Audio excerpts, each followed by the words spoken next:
तो जमारामगढ़ में ही खोला जाए। बिराजी माननीय सभापति महोदय, मांग संख्या 30 जनजाति क्षेत्रीय विकास व मांग संख्या 33 सामाजिक सुरक्षा की चर्चा में आपने मुझे विचार रखने का अवसर दिया, इसके लिए बहुत बहुत आभार। इस सदन में हमारे पूर्व मुख्यमंत्री माननीय भैरव सिंह जी शेखावत की बात करूंगा। उन्होंने पहली बार 1990 में हमारे आदिवासी क्षेत्र में, क्योंकि विकास के काम अलग से उन्होंने मंत्रालय खोला, इसलिए उनका आभार व्यक्त करता हूं। ऐसे ही माननीय वाजपेयी जी ने केंद्र में जब सरकार बनी तो वाजपेयी जी ने जनजाति के लिए अलग से उन्होंने ये स्थिति खड़ी की, उन्होंने सुविधाएं दी।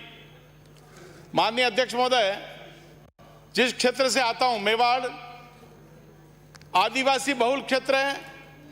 विकास के नाम पे 70 सालों में ऐसा कहना चाहिए कि विकास अनेक हुए होंगे, सब सरकार ने कोशिश की विकास की, मैं उसको इग्नोर नहीं करता हूं, परंतु विकास कैसे हुए? अभी माननीय सदस्य कह रहे थे अंबेडकर विश्वविद्यालय, हरदेव जोशी विश्वविद्यालय, मैं निवेदन करना चाहता हूं अंबेडकर विश्वविद्यालय में आज भी 79 विद्यार्थी है और हरदेव जोशी विश्वविद्यालय में आज 114 विद्यार्थी है। 11 लाख का महीने का खर्चा उसका। मेरा निवेदन है हमारा आदिवासी भाई, माननीय सभापति महोदय, मेरी प्रार्थना मंत्री महोदय से, 100 साल से जो आदिवासी भाई रह रहा है उसको पता ही नहीं, उसको पट्टा लेना पड़ता है। और शहरी लोगों ने धीरे धीरे उसके पास जाकर के उसकी जमीनों को ले लिया, उसको पता ही नहीं, वो तो जंगल की रक्षा करने में लगा होता। आज स्थिति ये है 100 साल से जो आदिवासी भाई रह रहा है उसको पट्टा नहीं मिल रहा। पट्टा नहीं मिलने के कारण जो हमारे भारत सरकार की योजना है, मकान 1,48,000 रुपए और उनको शौचालय के जो 12,000 रुपए वो उसको नहीं मिल रहे हैं।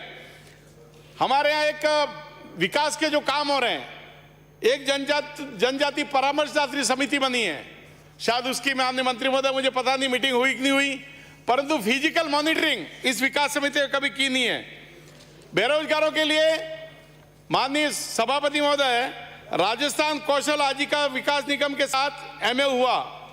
2,000 छात्र 8वीं 10वीं और 12वीं को, लेकिन एमओयू करने में विफल रहा। बेरोजगारों के लिए एमओयू शीघ्र करें, मेरी प्रार्थना है मंत्री महोदय से। राज्यपाल महोदय का आभार व्यक्त करता हूं जिन्होंने आदर्श ग्राम की तवज्जो पर आदर्श विलेज एक योजना दी।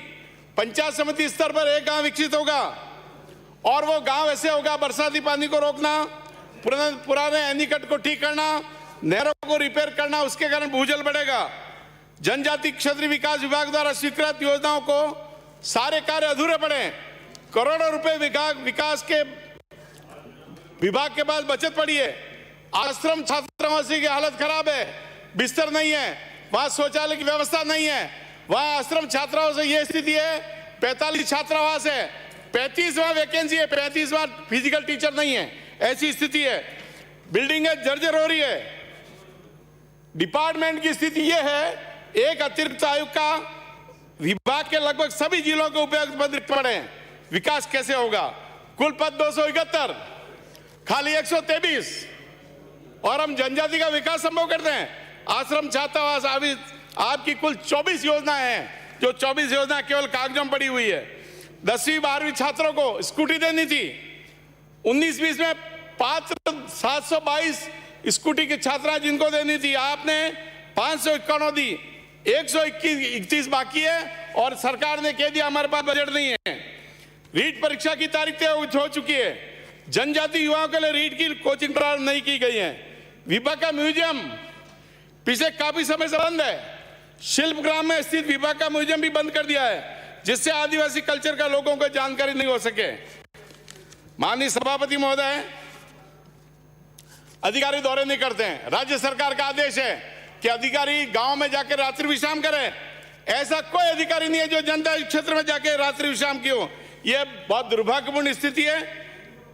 किए गए कार्य, जो कार्य हुए हैं, मेरी माननीय मंत्री महोदय से निवेदन आपके माध्यम से स्वतंत्र एजेंसी से उनका मूल्यांकन करावे। 2 मिनट में समाप्त करें। आश्चर्य यह होता है, विभाग द्वारा करोड़ों रुपए के सिविल कार्य हो रहे हैं, जबकि विकास विभाग के पास एक भी सिविल इंजीनियर नहीं है।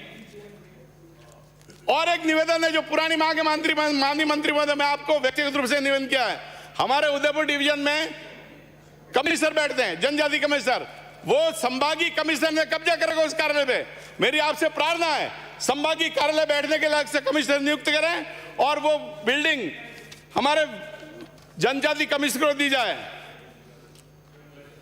लॉकडाउन में जयपुर में एक ट्रक पकड़ा बीड़ी का, क्योंकि राजस्थान में नशे पर पाबंदी है।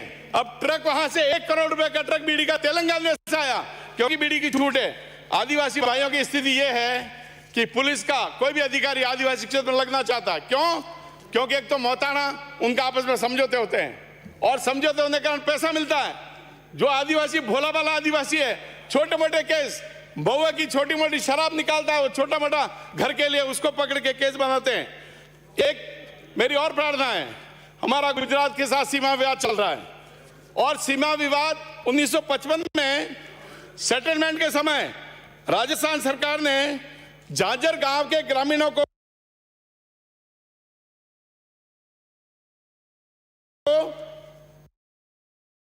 जमीन दी। इसी जमीन को 1958 में गुजरात के वहां के किसानों को दे दी। आज कोटला के क्यारे फला, आंजनी, बूजा, कालीकांकर को महाड़ी, मेड़वाल, राजपुर, बुढ़िया, भूरी, ढेबर आदि गांव में सीमा विवाद है। मेरी राज्य सरकार से निवेदन है, ये सीमा विवाद भी बिठा के सुलझाएं। कि हमारे टीएसपी एरिया में काफ़ी लंबे समय से मांग थी